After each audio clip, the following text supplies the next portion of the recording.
तो आज मैं आपको एक अनोखी रहस्यमय कहानी सुनाऊंगा। अगर आप चैनल पर नए हैं तो अभी सब्सक्राइब कर ले, क्योंकि यह मेरा दूसरा नया चैनल है। तथा कहानी पूरा देखे, अंत में एक अनोखा रहस्य छुपा है। धन्यवाद। तो सुनिए।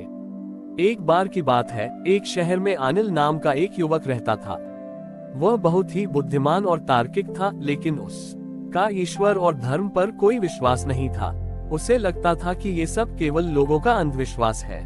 उसके लिए शक्ति का मतलब सिर्फ पैसे और पद से था। नवरात्रि का समय था और पूरा शहर भक्ति में डूबा हुआ था। हर तरफ भव्य पंडाल लगे थे और तेज संगीत बज रहा था। अनिल को ये सब शोर शराबा लगता था और वह इन सब से दूर रहता था।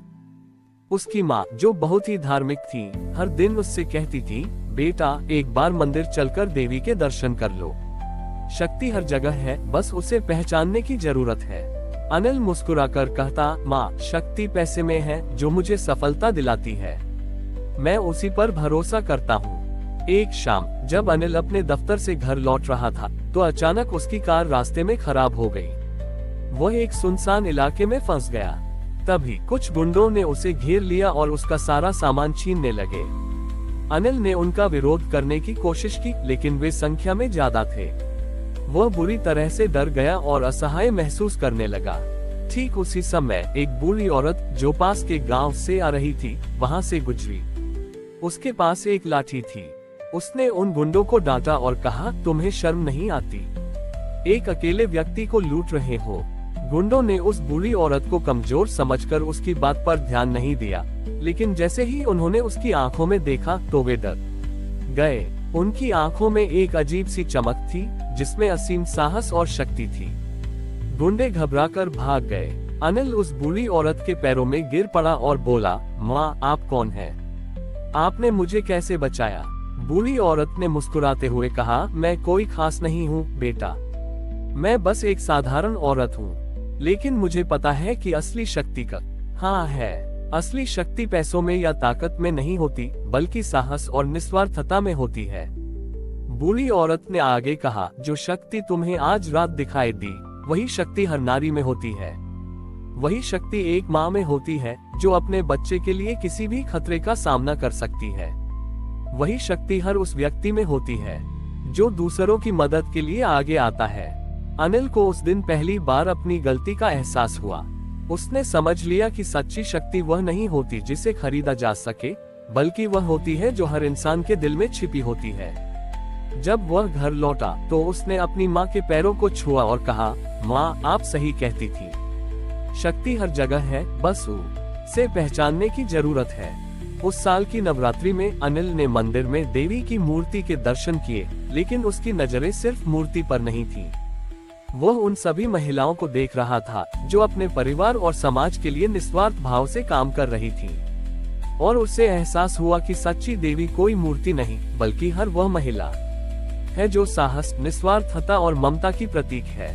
उस घटना के बाद अनिल की जिंदगी पूरी तरह बदल गई थी। वह अब सिर्फ अपने काम और पैसों पर ध्यान नहीं देता था, बल्कि समाज के प्रति अपनी जिम्मेदारियों को भी समझने लगा था। उसने अपनी कंपनी में शक्ति सम्मान नाम से एक पहल शुरू की। इस पहल के तहत अनिल ने उन महिलाओं की पहचान करना शुरू किया जो अपने काम या जीवन में निस्वार्थ भाव से साहस और करुणा का परिचय देती थीं। इनमें उसकी अपनी कंपनी की महिला कर्मचारी, सफाई कर्मचारी और समाज के अन्य क्षेत्रों में काम करने वाली महिलाएं शामिल थीं। अनिल हर महीने ऐसी महिलाओं को सम्मानित करता था ताकि छोटी ही उनकी मेहनत और साहस को पहचान मिले। एक दिन अनिल की कंपनी में काम करने वाली एक महिला रश्मि उसके पास आई।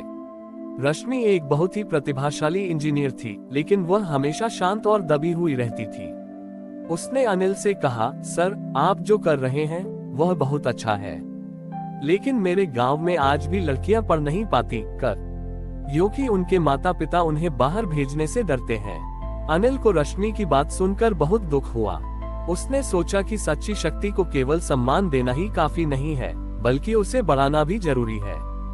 उसने रश्मि के साथ मिलकर एक योजना बनाई। उन्होंने मिलकर रश्मि के गांव में एक शक्ति केंद्र स्थापित किया। इस केंद्र में गांव की लड़कियों को न केवल शिक्षा दी जाती थी, बल्कि उन्हें आत्मनिर्भर बनने के लिए सिलाई, बुनाई और कंप्यूटर जैसे कौशल भी सिखाए जाते थे। अनिल ने अपनी कंपनी से इन लड़कियों के लिए एक फंड भी बनाया ताकि वे बिना किसी आर्थिक बोझ के पढ़ सकें। शुरुआत में गांव के लोग लड़कियों को बाहर भेजने से हिचकिचाते थे, लेकिन जब उन्होंने देखा कि अनिल और रश्मि ईमानदारी से उनकी मदद कर रहे हैं, तो उनका डर कम हो गया। धीरे धीरे गांव की लड़कियां शक्ति केंद्र में आने लगी और शिक्षा ग्रहण करने लगी। जब अगली नवरात्रि आई तो अनिल अपने गांव में था। गांव की लड़कियों ने मिलकर एक छोटा सा पंडाल लगाया। पंडाल में देवी की कोई मूर्ति नहीं थी, बल्कि उनकी खुद की बनाई हुई कलाकृतियां थीं, जो उनकी शिक्षा और कौशल को दर्शाती थीं।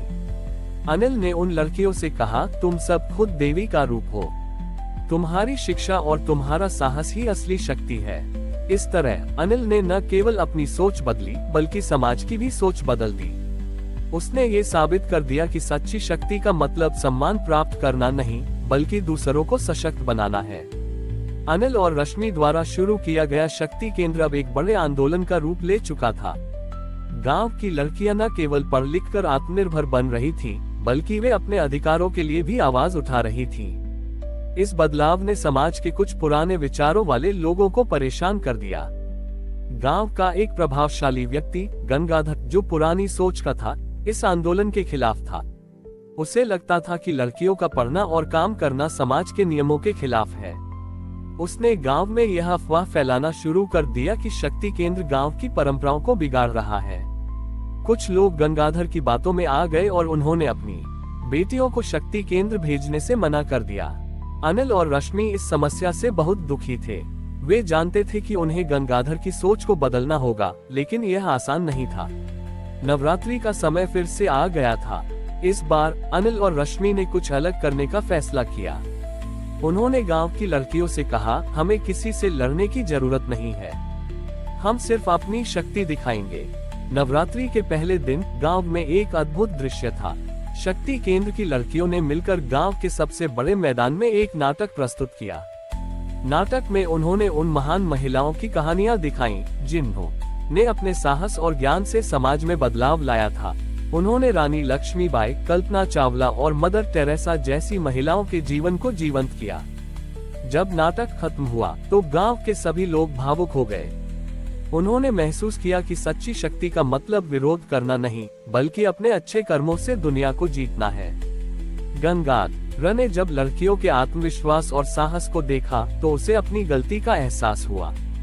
वह मंच पर आया और सबके सामने माफी मांगी। गंगाधर ने कहा, मैंने लड़कियों को कमजोर समझा, लेकिन आज उन्होंने मुझे मेरी सोच की कमजोरी दिखाई है। इस तरह अनिल और रश्मि ने न केवल गांव को सशक्त किया, बल्कि यह भी दिखाया कि बदलाव लाने के लिए शक्ति का सही इस्तेमाल कैसे किया जाता है।